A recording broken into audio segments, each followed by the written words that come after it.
नमस्कार, मैं हूँ शिल्पी सोनी और आप मेरे साथ देख रहे हैं भारत न्यूज़ नेटवर्क BNN।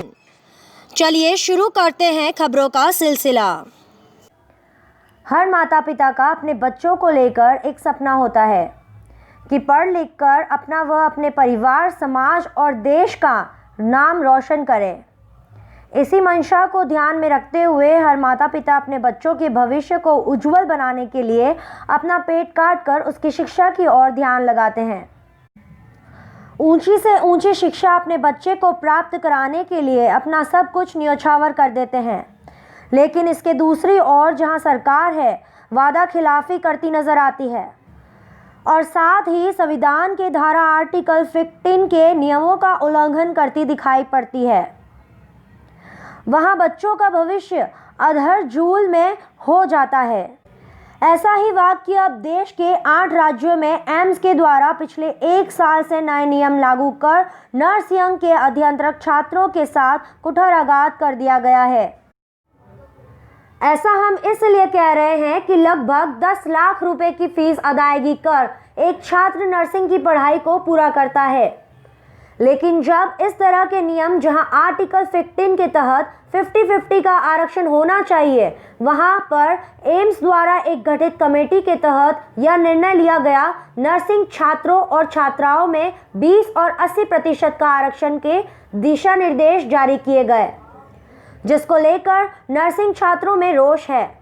और इसी बात को ध्यान में रखते हुए पिछले 1 साल से नर्सिंग छात्र एम्स द्वारा गठित कमेटी के द्वारा जो दिशा निर्देश जारी किए गए, इसका विरोध किया जा रहा है।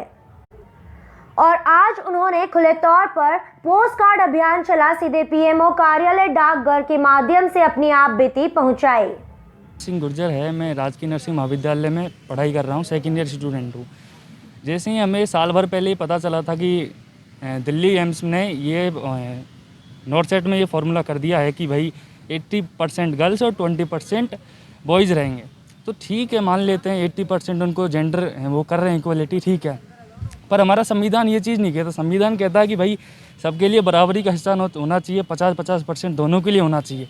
तो फिर ये यहाँ पे संविधान का रूल पालन नहीं हो रही, फिर गवर्नमेंट क्या कर रही है? फिर गवर्नमेंट ही संविधान को नहीं मान रही, तो आम लोग फिर कैसे मानेगा संविधान को? तो मेरा तो सभी से यही कहना है, एक नागरिक होने के नाते, एक स्टूडेंट होने के नाते, कि ये सबको ख़त्म करे और सबको बराबरी का हिस्सा दिया जाए, 50-50% दोनों का हो, जिससे हम भी अपनी अच्छी नौकरी प्राप्त कर सकें। अगर उनका यही है कि वो 80% करें, तो ये BSc नर्सिंग कोर्स में शुरुआत में ही 20% कर दें, जिससे ये भीड़ ना बढ़े और बच्चे अपने फालतू का भविष्य खराब ना करें। क्या उनके पास रह जाएगा फिर? बस ये जो हैं उनके लिए किस तरह का आर्थिक संकट, ये रोजगार का संकट सामने नजर आ रहा है? संकट ये मेल ही एक ऐसा होता है जो अपनी 7 पीढ़ियों को परिवार में चलाने वाला, गांव वाली बात कह रहा हूँ साहब, मतलब 7 पीढ़ियों को अपनी चला सकता है। बट एक फीमेल है, वो तो अपनी सिर्फ एक घर को पाल सकती है, ठीक है, बट एक पुरुष से हमेशा ही रहता है कि भाई वो अपने परिवार को आगे ले जाएगा। पर गवर्नमेंट इस तरह कर रही है, तो फिर ऐसे कैसे चलेगा? देश के अंदर तो ये कहा जा रहा है कि महिला को कंधे से कंधा बराबर माना जा रहा है। महिला सशक्तिकरण को लेकर जब बात की जाती है, तो हाँ, उस बात को लेकर आप कैसे देखते हैं? इस सारी महिला सशक्तिकरण होना चाहिए, मैं इस बात को बिल्कुल समर्थन कर रहा हूँ, पर एक पुरुष समर्थन वो भी तो होना चाहिए कि पुरुष भी तो इक्वल होना चाहिए। भाई संविधान का रूल्स है 50-50, उसके ऊपर बात ही खत्म, आर्टिकल 50, बस, फिर उससे आगे बात ही नहीं है। फिर ये एम्स कर रहा है, नॉर्थ सेट एग्जाम में ये चेंजेस ला रहा है, फिर ये कैसे? फिर क्या आपको लगता है संविधान के नियमों का उल्लंघन किया जा रहा है? बिल्कुल नियमों का उल्लंघन हो रहा है, इसमें बिल्कुल दिख ही रहा है। 50-80-20 में अच्छी तरह दिख रहा है ये चीज़ तो, और सबको उजागर भी है, पर कोई आवाज़ नहीं उठा रहा है इसके खिलाफ, सिर्फ नर्सिंग यूनियन से आवाज़ उठा रही है। पूरा कोर्स होने के बाद आप लोगों को रोजगार नहीं मिलेगा, तो किस तरह के संकट आ जाएंगे?